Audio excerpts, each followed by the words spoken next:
Um grupo de 52 parlamentares do Congresso Nacional, como os senadores Magno Malta e Eduardo Girão, além de Carlos Portinho, também os deputados Marcel Van Hatten, Gustavo Gayer e Nicolas Ferreira, entre outros nomes, vão apresentar uma denúncia para o Comitê de Direitos Humanos da ONU relativa às gravíssimas violações de direitos humanos ocorridas no Brasil.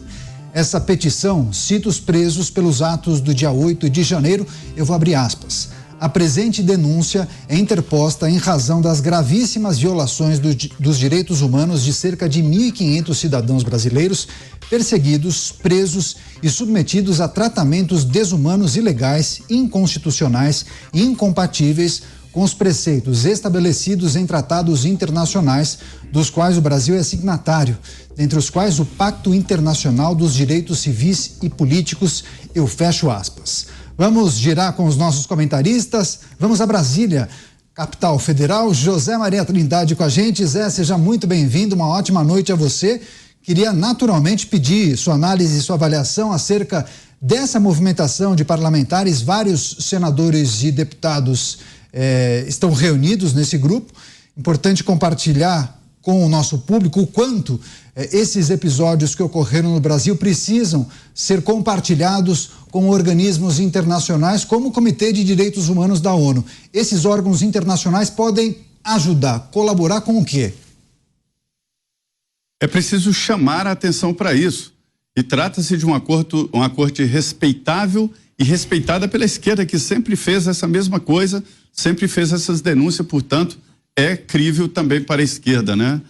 Muito boa noite, Daniel. Boa noite, Dantas, que está aqui comigo em Brasília. Boa noite, Pavi, grande Pavinato. Boa noite, Cristiano. E boa noite a você, que sempre está aqui nos dando essa honra de seguir o Pingos, né? Essa estrada longa que nós temos. Olha, este movimento de parlamentares, ele nasceu das bases. Há uma cobrança para não deixar esquecer o que está acontecendo no Brasil. Alguns senadores, como Eduardo Girão e outros parlamentares, né, já foram visitar os prisioneiros. São pessoas que nunca pensaram na vida passarem pelo que estão passando. São pais de família respeitáveis, que nunca tiveram nenhuma alteração na vida. São pessoas que trabalhavam, são pais que não sabem nem onde estão os filhos, cada um com sua história. Alguns que estão lá quebraram e invadiram Congresso Supremo e Palácio do Planalto e devem ser punidos por isso, julgados e punidos com isso. Isso aí. Não houve um levante nacional ou golpe, ou uma tentativa de golpe. Não se faz golpe ocupando o espaço físico de um Congresso Nacional de uma forma atabalhoada. Não é assim. Não existia uma orquestração com Forças Armadas ou uma organização, mas que eles sejam julgados pelo que cometeram. Um ato grave de quebrar instituições, prédios públicos, e sempre houve crítica da direita, sempre houve crítica deste pessoal que estava lá manifestando em favor da democracia sobre esses movimentos que quebravam. E ninguém sabe exatamente o que aconteceu naquele dia. Houve uma reviravolta, um pessoal que chegou aqui de Brasília armados, a gente já tem indicação de que chegaram aqui preparados, com cotoveleiras, com joelheiras, ou seja, preparados para o que ia acontecer. E alguns entraram de roldão lá no Congresso, no Supremo, e isso não é correto. Mas que eles sejam julgados por isso, por esta invasão, e não presos sem direito à defesa numa interinidade, numa prisão preventiva longa demais, que o próprio Supremo Tribunal Federal acabou condenando em outras ocasiões. Agora, veja bem a situação dessas pessoas. São intubados judiciais, porque se condenados, e devem ser condenados pelo Supremo, não terão outra corte. E o Brasil, pelos tratados internacionais que assinou, não admite uma condenação em corte única, e será pelo Supremo Tribunal Federal. Esses parlamentares, e não são poucos, né, estão fazendo o certo, chamando a atenção, levando esses julgamentos para uma corte internacional.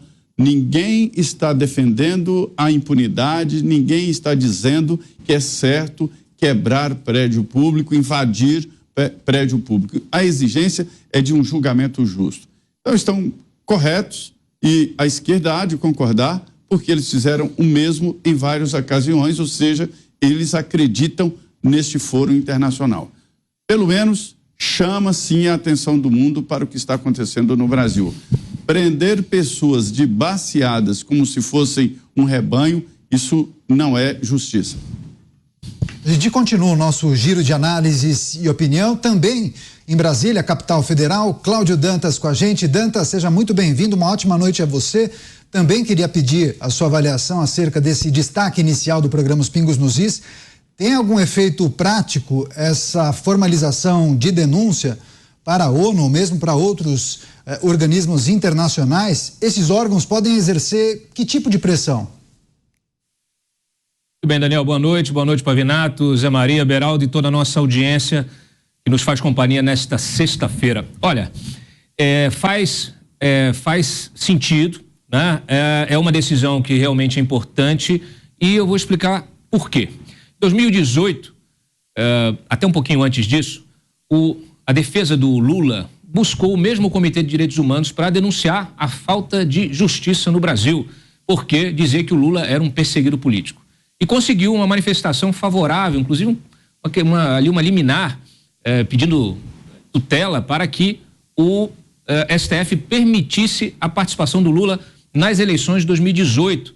Depois da manifestação do Comitê de Direitos Humanos da ONU, a defesa, o Cristiano Zanin, hoje, agora, né, vai tomar posse aí como ministro do STF, ele foi ao STF questionar justamente essa manifestação e usá-la para tentar que o STF permitisse a participação do Lula.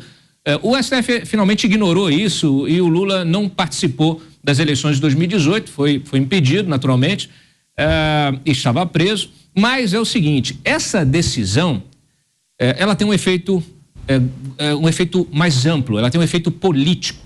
E é disso que se trata. É importante você começar, primeiro, a mostrar para o mundo o que está acontecendo no Brasil.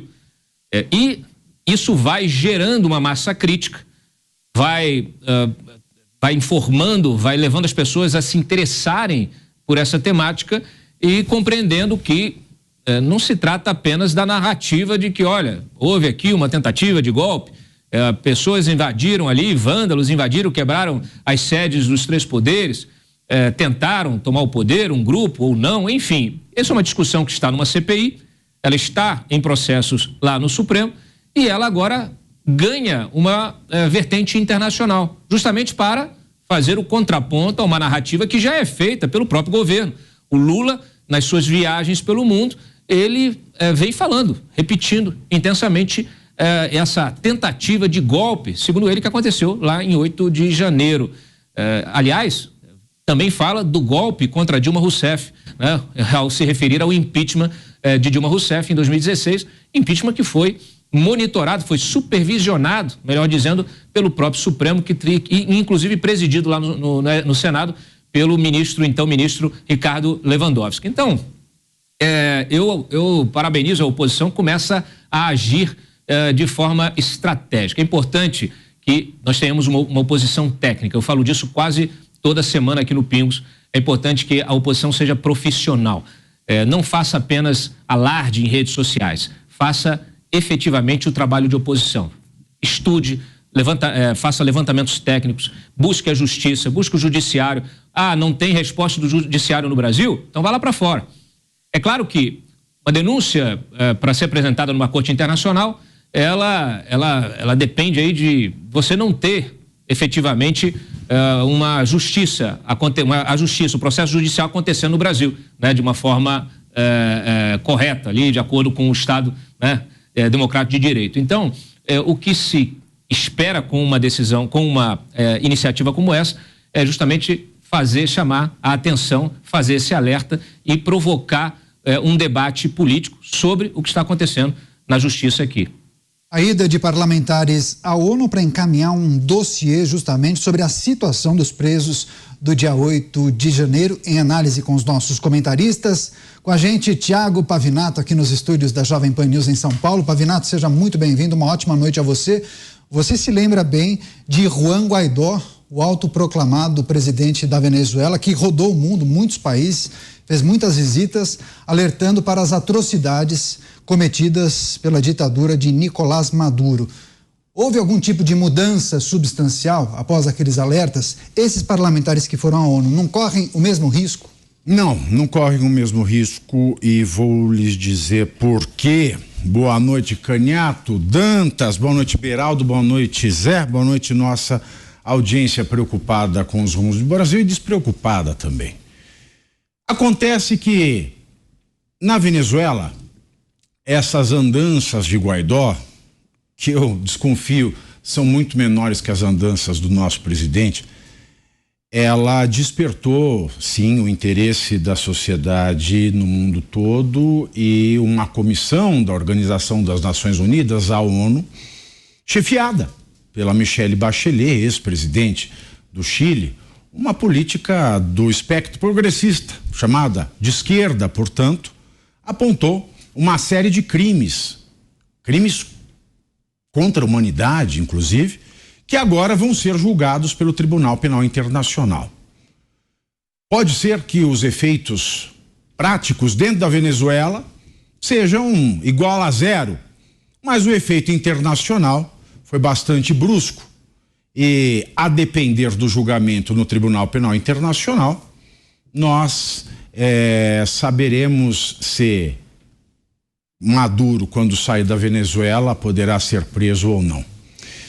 Enfim, o mundo ficou sabendo e ninguém teve mais dúvidas, a não ser os brasileiros, a não ser as pessoas ligadas ao Duce brasileiro, Luiz Inácio Lula da Silva, que ainda insistem na questão democrática da Venezuela. Inclusive, o nosso ministro dos Direitos Humanos, Silvio Almeida, que está por um fio. Ele, que é preto, que inventou um termo que não é cabível no Brasil, mas trouxe o internacionalismo, escreveu sobre o racismo estrutural, ele passou pano para Lula na fala lá em Cabo Verde, em que Lula agradeceu pelos bons serviços prestados nos 350 anos de escravidão aqui no Brasil. Enfim, todos aqueles que estão na seita lulista ainda acreditam na democracia venezuelana. Quem não acredita em seita, quem não tem o cérebro lavado, tem, e muito disso graças ao Guaidó, a noção do terror do regime totalitário, desumano, que é o regime de Nicolás Maduro na Venezuela. Um grupo de senadores e deputados da nossa direita teceu um relatório e teve que resumi-lo, porque a ONU só recebe uma denúncia de até 50 páginas. Então, como as violações aos direitos humanos no Brasil são muitas, eles resumiram. E eu falei com o Marcel Van Hatten, com o Magno Malta, no momento da consolidação desse documento, que é datado de hoje, e eles me explicaram esse resumo. De fato, esse é um movimento que pode não trazer resultados práticos e sistemáticos, ou seja, não há um mecanismo de faço a denúncia na ONU, a ONU reconhece a denúncia e algo acontece no Brasil. De fato, isso não existe esse mecanismo de se resolver alguma coisa. Na Venezuela, apesar do mundo todo reconhecer que existe uma ditadura, um totalitarismo onde opositores de Nicolás Maduro são caçados, são presos, são torturados, são assassinados, mulheres são estupradas, pessoas somem, além de passar fome e além de todo o caos econômico, o caos da saúde, o caos da educação que vive aquele país.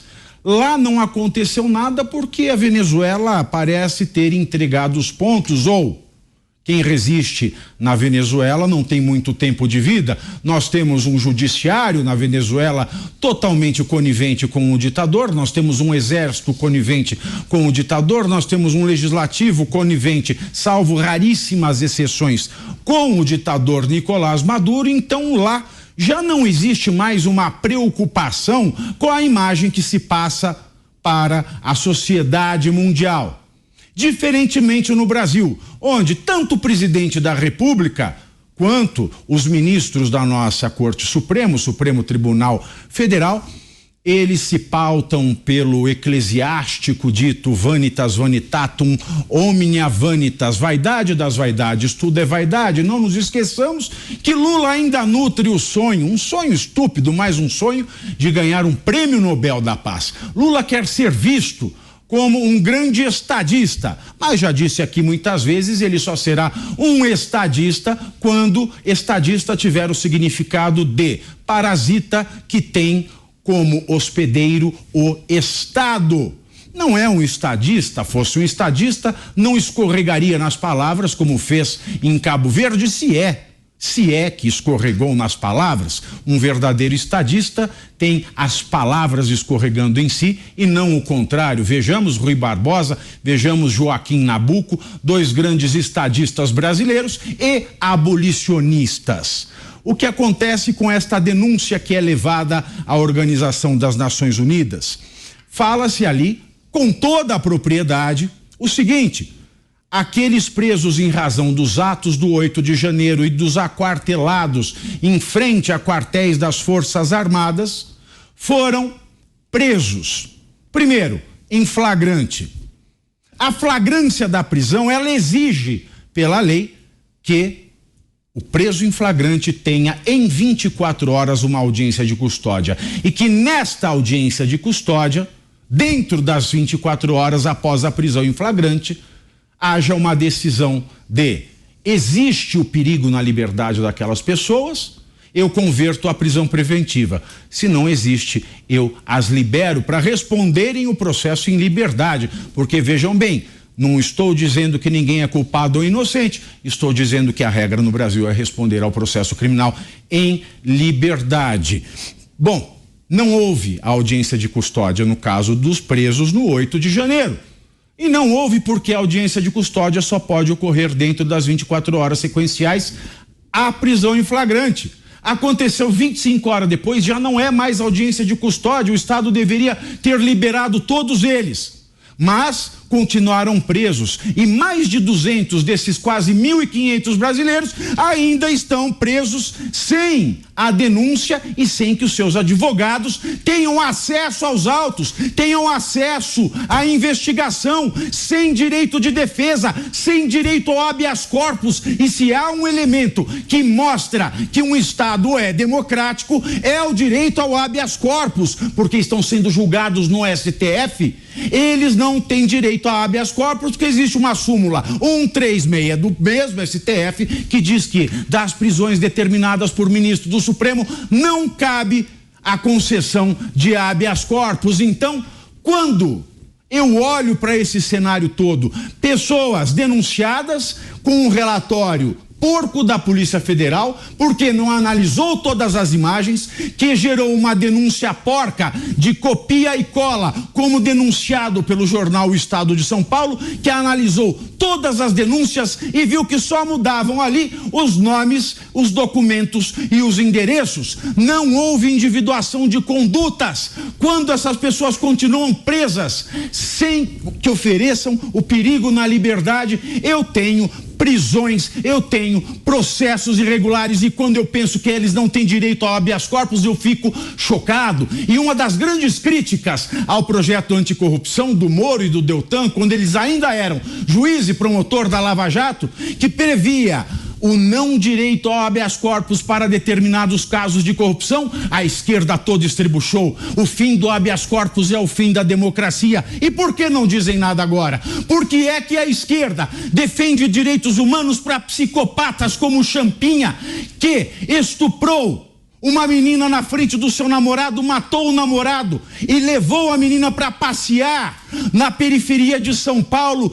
estuprava a menina sistematicamente, chegou a arrancar um pedaço do seio dessa menina com suas mordidas e está preso. Por que é que a esquerda defende direitos humanos para um psicopata como Champinha e não defende os direitos humanos para as pessoas presas de maneira ilegal e sem direito ao habeas corpus no 8 de janeiro? Só porque são bolsonaristas? Muito engraçado, senhores. Os senhores preferem viver numa sociedade de psicopatas? Parece que sim, ou me parece que a defesa dos direitos humanos por vossas excelências não passam de uma grande farsa. Portanto, é muito importante que essa denúncia seja feita, porque, ao final, pode ser que isso atinja a vaidade do presidente Lula, pode ser que isso atinja a vaidade dos ministros do STF e alguma coisa de certo aconteça. Assunto quente, assunto importante aqui em Os Pingos nos Is. Vamos continuar o nosso giro de análises e muita opinião. Cristiano Beraldo com a gente. Beraldo, seja muito bem-vindo, uma ótima noite a você. Estamos tratando dessa movimentação de parlamentares da direita que vão formalizar essa denúncia à ONU. Estar sob os holofotes da imprensa internacional, também de organismos internacionais, pode pressionar os atores envolvidos aqui no Brasil para que tomem medidas, agilizem todo o processo que envolve esses presos? Boa noite, Caniato, Zé Maria, Dantas. Boa noite, Pavinato, que nos deu uma aula agora. Olha, o fato concreto é que essa denúncia, na verdade, ela não trata daquelas pessoas que estão presas a partir do que aconteceu em 8 de janeiro. O principal dessa denúncia é demonstrar como prevalece no Brasil 2 pesos e 2 medidas. Tudo depende do que você fez, contra quem você atuou, quais os interesses que foram contrariados. E aí, lembrou agora, Pavinato, o caso do Champinha, essa atrocidade que aconteceu na sociedade brasileira. Mas a gente tem também decisões que colocaram na rua André do Rap. Temos decisões que devolveram o patrimônio de André do Rap amealhado com o cometimento de crime. Temos a justiça brasileira proferindo decisões que colocam na rua Zé Rainha, invasor de terras, que comanda um dos grandes esquemas que atentam contra a democracia brasileira, que é o MST, que quer transgredir a lei, que quer acabar com a instituição propriedade privada, um pilar fundamental em qualquer democracia. Nós temos inúmeras decisões na justiça que demonstram claramente que há um tratamento específico por aqueles que entendem que existe um jogo político que deve ser respeitado, e o tratamento é completamente diferente em casos que não têm a mesma repercussão. A velocidade, a voracidade, a dimensão das operações, tudo acontece de uma forma muito ampla quando tem interesse político no meio. E aí a gente precisa se perguntar, por que isso? Por que, por exemplo, aqueles índios que foram até a Praça dos Três Poderes, tentaram invadir o Congresso Nacional, deram flechadas em funcionários públicos?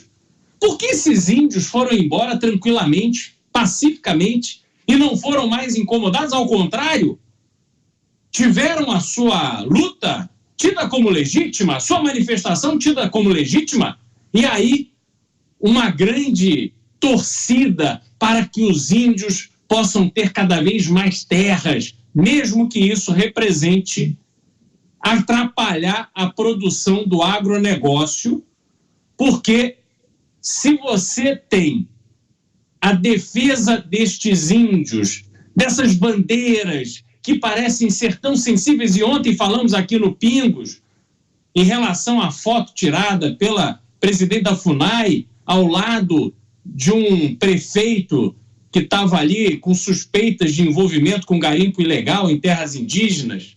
A gente tem toda essa dimensão que o que importa, na verdade, é a narrativa, é o discurso, é parecer que está trabalhando para o bem.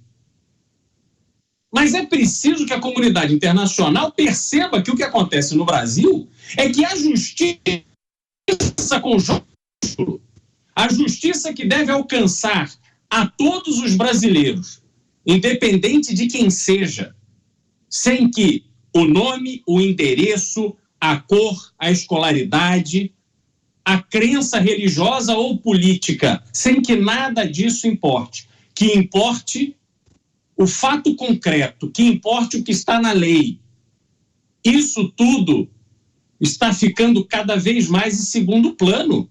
E que país consegue prosperar, que país consegue avançar sem que tenha uma justiça efetivamente que alcance a todos de uma forma equilibrada? Nós não temos isso hoje no Brasil e isso vai ficando muito claro.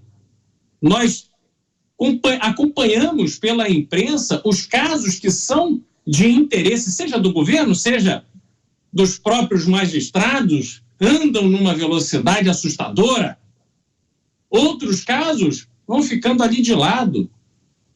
As decisões que são proferidas, o rito processual, tudo isso depende de quem você é. E aí a gente poderia imaginar que, considerando que nas últimas 2 décadas tivemos o PT, tivemos a esquerda brasileira tão preocupada com a igualdade, com o equilíbrio das forças, com as oportunidades sendo distribuídas de forma igual à população brasileira, este PT, que comandou o Brasil por esse período majoritário, produziu este país em que há desigualdades, em que há percepção de que a justiça é boa para uns e muito ruim para outros. Isso só se aprofunda.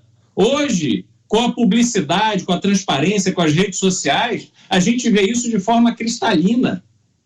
Então, a denúncia que tem que ser feita, a visibilidade que tem que ser dada para a comunidade internacional é esta insegurança que temos no Brasil em relação à nossa justiça. Não é possível que tantas e tantas pessoas que foram condenadas nos esquemas do mensalão e do petrolão, flagradas, corrompendo e aceitando dinheiro de corrupção. Essas pessoas estão de volta à cena. Essas pessoas estão de volta ao governo. Essas pessoas, esses empresários, essas empresas estão de novo desfrutando da intimidade do poder. Que país é esse? Qual é o exemplo que isso passa para a população em geral? Qual é o estímulo que as autoridades, aquelas referências que devemos ter, qualquer sociedade precisa olhar para suas autoridades e enxergar referências do que é correto, do que é certo, do respeito à coisa pública, da responsabilidade pelo cargo que ocupa e o poder que detém. Mas o Brasil transformou isso em algo secundário. Ora, muita coisa errada no Brasil, muita coisa precisa ser denunciada no Brasil, e este caso que foi denunciado agora é mais um exemplo deste desarranjo institucional, dessa complicação da estrutura de país que, infelizmente, mina a crença de brasileiros e brasileiras no nosso Brasil. Tema que repercute muito aqui nas redes sociais, inclusive no chat do programa Os Pingos nos Is, várias pessoas parabenizando o posicionamento dos nossos comentaristas. Agora vamos voltar a Brasília, inclusive, viu, Dantas? A Daniela Fernandes diz: sabemos que nada vai adiantar lá na ONU, mas a visibilidade sim é importante. Você tem um complemento, né, Dantas? Não, naturalmente. É bom que se diga que o Comitê de Direitos Humanos ele foi criado para monitorar a implementação justamente do Pacto Internacional de Direitos Civis e Políticos. E o Brasil, como é signatário disso, ele tem todo o direito de recorrer ao comitê. Esse comitê, ele é acionado justamente quando já estão esgotados os recursos internos, os recursos jurídicos internos. E no caso, há uma exceção, quando você tem recursos que não são apreciados no tempo devido, ou seja, quando há uma demora injustificada para a apreciação de recursos, né, da defesa de investigados, de réus, aí você tem essa exceção e pode recorrer de forma antecipada ao Comitê de Direitos Humanos. E nesse caso, a denúncia feita pelos parlamentares, ela traz essa ressalva logo de cara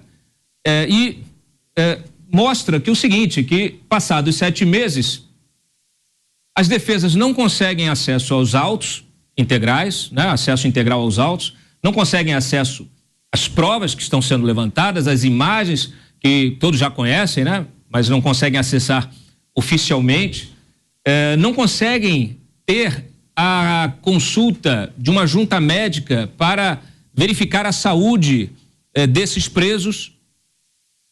Enfim, tudo está sendo ignorado, inclusive pedido de relaxamento, um monitoramento eletrônico ou relaxamento para prisão domiciliar. E aí eles fazem uma lista também de iniciativas que eles buscaram em várias entidades, inclusive na própria OAB, e que também não tiveram nenhum tipo de resposta. Olha só, isso já desde fevereiro, tá? Desde fevereiro. Buscaram a Comissão de Direitos Humanos da OAB, ninguém respondeu. Ou melhor, respondeu que não é da competência da Comissão de Direitos Humanos da OAB verificar a questão dos direitos humanos desses presos. É porque, segundo o Lula, eles são animais, né? Eles já perderam qualquer humanidade, segundo o Lula. Então, pelo visto, a OAB também tem a mesma compreensão. Procuraram a ouvidoria da OAB, ninguém respondeu. Procuraram a ouvidoria do Conselho Federal da OAB, ninguém respondeu. Procuraram o Ministério dos Direitos Humanos, ninguém respondeu. A Vara de Execuções Penais do DF, foi gerado um pedido de providências ainda sem resposta. Fizeram a leitura de uma carta aberta das famílias, a gente até noticiou isso aqui na ocasião, ao Conselho Federal da OAB, nada. Fizeram reuniões, né? Uma com os presidentes da Comissão Nacional de Prerrogativas e Valorização da Advocacia, já que há diversas prerrogativas desses advogados que defendem esses presos sendo violadas diariamente. Aliás, onde está o grupo Prerrogativas? Pelo visto, só defende prerrogativas de determinados presos. Foram à própria Câmara dos Deputados e entregaram um relatório com as violações. Foram à Comissão Nacional de Prerrogativas, nada, nenhuma resposta. Fizeram aí o encontro com a Advocacia Criminal, entregaram relatórios, também nada. Fizeram reuniões com a ministra Rosa Weber, atual presidente do Supremo, nenhuma resposta. E, finalmente, criaram aí a Fundação dos Familiares, Associação dos Familiares e Vítimas de 8 de janeiro, tá? Também o próprio deputado Marcel Van Hatten, que integra essa comitiva, voltou a se reunir aqui com o presidente da OAB. Nenhum resultado, nada prático. Parece que essas pessoas realmente, elas não existem do ponto de vista da ordem jurídica no Brasil.